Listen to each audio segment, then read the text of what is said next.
اعوذ باللہ من الشیطان الرجیم بسم اللہ الرحمن الرحیم السلام علیکم ورحمۃ اللہ وبرکاتہ۔ معزز سامعین کرام، اسلام اور شارٹ کٹس کے اس تیسرے حصے میں آج ہم بات کریں گے شفاعت کے موضوع پر۔ سب سے زیادہ مضبوط اور پکا عقیدہ جو آج اس موجودہ امت مسلمہ میں موجود ہے، جسے ڈال بنا کر آج ہم خوش ہو رہے ہیں، وہ ہے شفاعت کا عقیدہ۔ اس کے مطابق یہ تصور کیا جاتا ہے کہ حساب و کتاب کے دن جب کسی انسان پر جہنم کا فیصلہ صادر ہو جائے گا تو شفاعت کے ذریعے اللہ کے سامنے سفارش کر کے اس کا جہنم جانے کا فیصلہ مؤخر کر کے جنت میں داخل کر دیا جائے گا۔ اور اس کے لیے بہت سارے ڈال انہوں نے بنا رکھے ہیں کہ گھر کا چھوٹا بچہ جس نے حفظ قرآن کیا ہوگا وہ گھر کے 40 افراد کو جنت میں لے کر جائے گا سفارش کر کے، یا وہ بچہ جو پیدا ہوتے ہی مر جائے تو وہ بھی شفاعت کرے گا، اور اگر یہ نہیں تو پھر رسول اللہ صلی اللہ علیہ وسلم تو لازمی شفاعت کرے گا۔ وہ تو سجدے میں گر جائے گا اور ایک ایک امتی کو جہنم سے نکال کر جنت میں لے کر جائے گا، تب سجدے سے سر اٹھائے گا۔ یہ الگ بات کہ قرآن کا فرمان کچھ اور ہے۔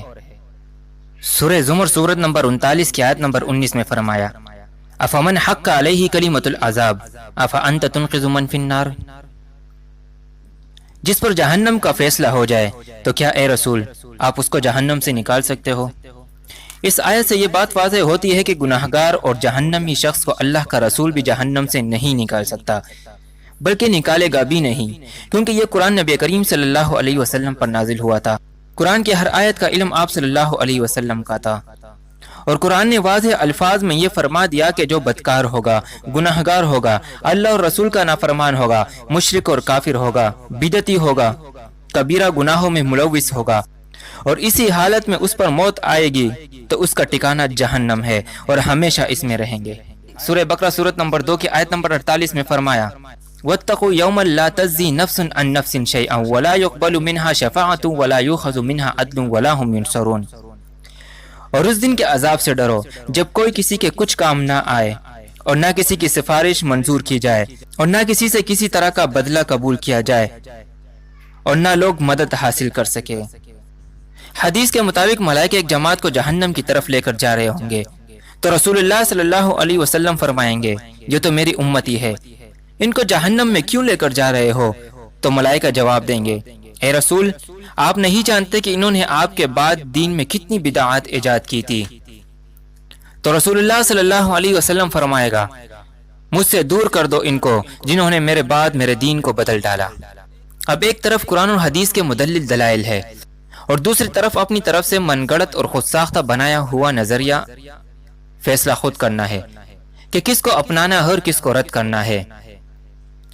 سورہ فرقان سورت نمبر 25 کی آیت نمبر 30 میں فرمایا، وقال الرسول یا ربی ان قوم اتخذوا هذا القرآن مہجورا، اور رسول کہے گا، اے میرے رب میرے اس قوم نے اس قرآن سے ہجرت کر لی تھی۔ ہم لاکھ دعوے کرے، خواب دیکھے، خوشیاں منائے، لیکن قرآن کی یہ آیت اس بات پر دلالت کرتی ہے کہ قرآنی تعلیمات کے مطابق زندگی نہ گزارنے والوں کی شفاعت نہیں بلکہ شکایت ہوگی، اور یہ شکایت کافروں اور لادین لوگوں کی نہیں بلکہ مسلم ہونے کا دعویٰ کرنے والوں کی ہوگی، اس لیے کہ لفظ قومی کا ذکر ہوا ہے کہ میری اس قوم نے اس قرآن کو چھوڑ دیا تھا، اور قرآن سے ہجرت کرنے اور اس کی تعلیمات پر عمل نہ کرنے والوں کے بارے میں قرآن کا یہ فیصلہ بھی قابل غور ہے۔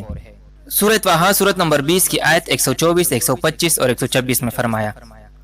وَمَنْ أَعْرَضَ عَنْ ذِكْرِي فَإِنَّ لَهُ مَعِيشَةً ضَنْكًا وَنَحْشُرُهُ يَوْمَ الْقِيَامَةِ أَعْمَى قَالَ رَبِّ لِمَ حَشَرْتَنِي أَعْمَى وَقَدْ كُنْتُ بَصِيرًا قَالَ كَذَلِكَ أَتَتْكَ آيَاتُنَا فَنَسِيتَهَا وَكَذَلِكَ الْيَوْمَ تُنسَى، اور جس نے اس قرآن سے اعراض کیا تو ہم ان کی معیشت تباہ کر دیں گے اور قیامت کے دن ان کو اندھا کر کے اٹھائیں گے، تو یہ کہیں گے، اے ہمارے رب ہمیں کیوں اندھا کر کے اٹھایا اور ہم تے دیکھنے والے؟ فرمان الہی ہوگا، اسی طرح میری آیتیں تمہارے پاس آئی تھی تو تم نے اسے بلا دیا تھا، اسی طرح آج تمہیں بلا دیا گیا۔ اس لیے قرآن ایمان والوں کو دعوت دیتا ہے عمل صالح کی۔ سورہ بقرہ سورت نمبر 2 کی آیت 256 میں فرمایا، یا ایھا الذین آمنوا انفقوا مما رزقناکم من قبل ان یاتی یوم لا بیع فیہ ولا خلۃ ولا شفاعۃ والکافرون هم الظالمون، اے ایمان والو جو مال ہم نے تم کو دیا ہے اس میں سے اس دن کے آنے سے پہلے پہلے خرچ کر لو جس میں نہ اعمال کا سودا ہو اور نہ دوستی اور نہ سفارش ہو سکے، اور کفر کرنے والے لوگ ظالم ہے۔ کافروں اور منکروں کے بارے میں فرمایا، سورہ انعام سورت نمبر 6 آیت نمبر 51، لیس لہم من دونہ ولی ولا شفیع، اس کے سوا نہ تو ان کا کوئی دوست ہوگا اور نہ سفارش کرنے والا۔ اسی طرح سورہ مومن سورت نمبر 40 کی آیت نمبر 18 میں فرمایا، ما للظالمین من حمیم ولا شفیع یطاع، ظالم کو کوئی دوست نہ ہوگا اور نہ کوئی سفارشی جس کی بات قبول کی جائے۔ قرآن مجید میں اللہ رب العزت کا فرمان ہے کہ اس دن ان سے سوال ہوگا۔ سورہ انعام سورت نمبر 6 کی آیت نمبر 94 میں فرمایا، وما نرى معكم شفعاءكم الذين زعمتم انهم فيكم شركاء لقد تقطع بينكم وضل عنكم ما كنتم تزعمون، ہم تمہارے ساتھ تمہارے سفارشوں کو بھی نہیں دیکھتے جن کی نسبت تم یہ خیال کرتے تھے کہ وہ تمہارے شفیع اور ہمارے شریک ہے، تمہارے آپس کے سب تعلقات منقطع ہو گئے اور جو دعوے تم کیا کرتے تھے سب جاتے رہے۔ غیر اللہ کے پاس یہ اختیار ہی نہیں کہ وہ اللہ کے اذن کے بغیر کسی کی سفارش کر سکے، چاہے آپس میں قریبی رشتہ دار ہی کیوں نہ ہو۔ یہ آیتیں ان تمام باطل عقائد کا رد کرتے ہیں کہ حافظ قرآن شفاعت کرے گا، چھوٹا بچہ شفاعت کرے گا، ولی اور پیر صاحب شفاعت کرے گا، شہید شفاعت کرے گا، نبی کریم صلی اللہ علیہ وسلم شفاعت کرے گا۔ کسی کے پاس یہ اختیار ہی نہیں ہوگا کہ وہ اجازت کے بغیر شفاعت کر سکے۔ سورہ بقرہ سورت نمبر 2 کی آیت 255 میں اللہ رب العزت کا فرمان ہے، من ذا الذی یشفع عنده الا باذنہ، کون ہے جو اس کی اجازت کے بغیر اس سے کسی کی سفارش کر سکے۔ اس دن اللہ کا تخت لگے گا، میزان قائم ہوگا، سزا اور جزا کا فیصلہ ہوگا، نفسا نفسی کا عالم ہوگا، ہر انسان اسی کوشش میں ہوگا کہ اسے جہنم سے نجات مل جائے، چاہے بدلے میں اس کا پورا خاندان اور دنیا کے تمام لوگ اس جہنم میں ڈالے جائے۔ لیکن یہ اللہ کی عدالت ہوگی، یہاں نا انصافی نہیں ہوگی، یہاں مجرموں کی سفارش نہیں ہوگی، یہاں رشوت نہیں لیا جائے گا۔ یہ کوئی دنیا کا قانون نہیں کہ مجرم کو چھڑانے کے لیے کسی بڑی ہستی کی سفارش اور رشوت سے بڑا مجرم بھی باعزت بری ہو جاتا ہے۔ یہ تو وہ عدالت ہوگی جس کے بارے میں اللہ رب العزت کا فرمان ہے۔ سورہ معارج سورت نمبر 17 کی آیت نمبر 11 سے لے کر 17 میں فرمایا، یود المجرم لو یفتدی من عذاب یومئذ ببنیہ وصاحبتہ واخیہ وفصیلتہ التی تؤویہ ومن فی الارض جمیعا ثم ینجیہ کلا انہا لظیٰ نزاعۃ للشویٰ تدعو من ادبر وتولی۔ اس روز گناہگار خواہش کرے گا کہ کسی طرح اس دن کے عذاب کے بدلے میں سب کچھ دے دے، یعنی اپنے بیٹے اور اپنی بیوی اور اپنے بھائی اور اپنا خاندان جس میں وہ رہتا تھا اور جتنے آدمی زمین میں ہے، غرض سب کچھ دے دے اور اسے جہنم سے چھڑا لے۔ لیکن ایسا ہرگز نہیں ہوگا، وہ بھڑکتی ہوئی آگ ہے، کال ادھیڑ دینے والی، ان لوگوں کو اپنی طرف بلائے گی جنہوں نے دین حق سے اعراض کیا اور منہ پھیر لیا۔ سفارش کا اختیار صرف اللہ کے پاس ہے۔ سورہ زمر سورت نمبر 39 کی آیت نمبر 44 میں فرمایا، قل للہ الشفاعۃ جمیعا، کہہ دو کہ سفارش تو سب اللہ ہی کے اختیار میں ہے۔ سوال یہ پیدا ہوتا ہے کہ جب کسی کی شفاعت نہیں ہو سکتی قیامت کے دن تو پھر باذن اللہ شفاعت سے کیا مراد ہے؟ سورہ طٰہٰ سورت نمبر 20 کی آیت 109 میں اللہ رب العزت کا فرمان ہے، یومئذ لا تنفع الشفاعۃ الا من اذن له الرحمن ورضی له قولا، اس روز کسی کی سفارش کچھ فائدہ نہ دے گی مگر اس شخص کی جسے اللہ اجازت دے دے اور اس کی بات کو پسند فرمائے۔ اسی طرح سورہ یونس سورت نمبر 10 کی آیت نمبر 3 میں فرمایا، ما من شفیع الا من بعد اذنہ، کوئی اس کی اجازت کے بغیر کسی کی سفارش نہیں کر سکتا۔ اسی طرح سورہ بقرہ سورت نمبر 2 کی آیت 255 میں فرمایا، من ذا الذی یشفع عنده الا باذنہ، کون ہے جو اس کی اجازت کے بغیر اس سے کسی کی سفارش کر سکے۔ اور سورہ نجم سورت نمبر 53 کی آیت نمبر 26 میں ملائکہ کے بارے میں فرمایا، وَكَم مِّن مَلَكٍ فِي السَّمَاوَاتِ لَا تُغْنِ شَفَاعَتُهُمْ شَيْئًا إِلَّا مِن بَعْدِ أَن يَأْذَنَ اللَّهُ لِمَن يَشَاءُ وَيَرْضَىٰ، اور آسمانوں میں بہت سے ملائکہ ہیں جن کی سفارش کچھ بھی فائدہ نہیں دیتی مگر اس وقت کہ اللہ جس کے لیے چاہے اجازت بخشے اور پسند کرے۔ بعض لوگ ان آیتوں سے استدلال کرتے ہیں کہ ان آیتوں ثابت ہے کہ روز قیامت شفاعت ہو سکتی ہے،